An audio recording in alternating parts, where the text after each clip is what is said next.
오늘은 2월 6일, 과거 이날에는 어떤 역사적인 사건들이 있었을까요? 함께 그 역사 속으로 들어가 보겠습니다. 1953년 유엔 한국재건단 양국 도입. 1953년 2월 6일 유엔 한국재건단은 한국전쟁 이후 피폐해진 한국의 경제 재건과 국민 구호를 위해 양국을 도입하였습니다.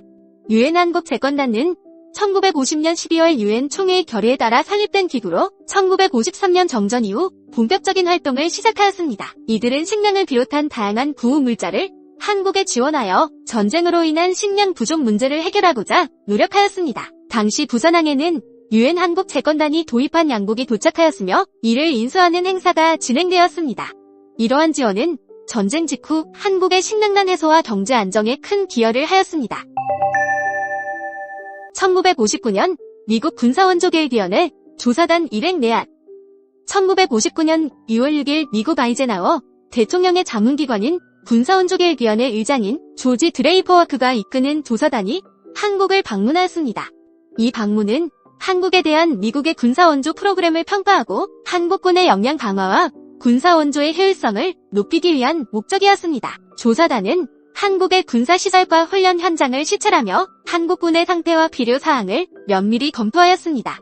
또한 한국 정부 관계자들과 회담을 통해 군사원조의 방향성과 세부사항을 논의하였습니다. 이러한 활동은 한미 양국 간 군사협력의 강화와 한국군의 현대화에 기여하였습니다. 1975년 잠실단지 아파트 기공식.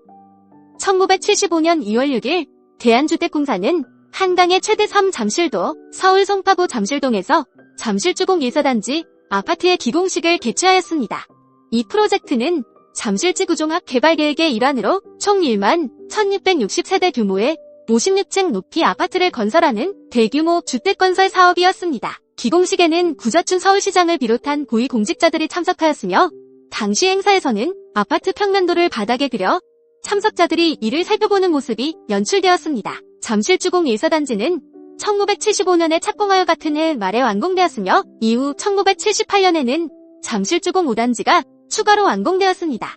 잠실단지 아파트 기공식은 강남 지역의 발전에 있어서도 매우 중요한 전환점이었습니다. 1980년 남북총리회담을 위한 실무 접촉.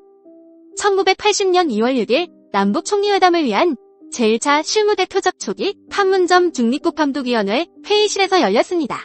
남북총리회담의 구체적인 절차를 협의하기 위한 첫 실무회담으로 남측에서는 김영주 외무부 본부대사 등 5명이, 북측에서는 임충길 정무원국장 등 5명이 참석하였습니다. 1980년 남북총리회담을 위한 실무접촉은 2월 6일 제1차 회의를 시작으로 8월 20일까지 총 10차례에 걸쳐 진행되었습니다. 이날 남북 대표들은 1976년 이후 단절된 직통전화 재개 2차 예비접촉을 2월 19일 판문점 북한 측 경비구역인 판문강에서 개최하기로 합의하였습니다. 2014년 김용판 전 서울경찰청장 무죄 선고.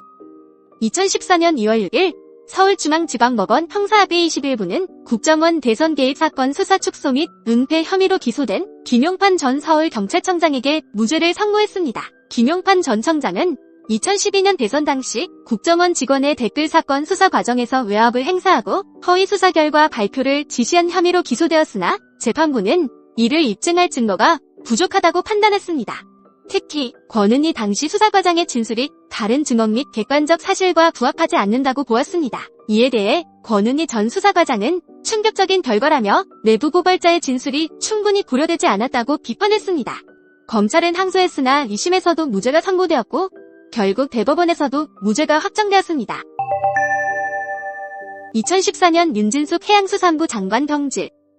윤진숙 전 해양수산부 장관은 2014년 2월 6일 부적절한 언행으로 인해 당시 박근혜 대통령에 의해 경질되었습니다. 이는 국무총리의 해임 건의에 따른 것으로 대한민국 헌정사상 두 번째 사례였습니다. 윤진숙 전 장관은 2013년 4월 17일 해양수산부 장관으로 취임한 이후 여러 차례의 실언과 부적절한 행동으로 논란을 일으켰습니다. 특히 여수 앞바다 기름 유출 사고 현장에서 코와 입을 손으로 막는 행동과 GS 칼텍스가 1차 피해자이고 어민들이 2차 피해자라는 발언은 큰 비판을 받았습니다. 이러한 논란이 지속되자 정홍원 국무총리는 윤진숙 장관의 해임을 건의하였고 박근혜 대통령은 이를 수용하여 윤진숙 전 장관을 경질하였습니다. 2월 6일에 일어난 사고 조금 더 살펴보겠습니다.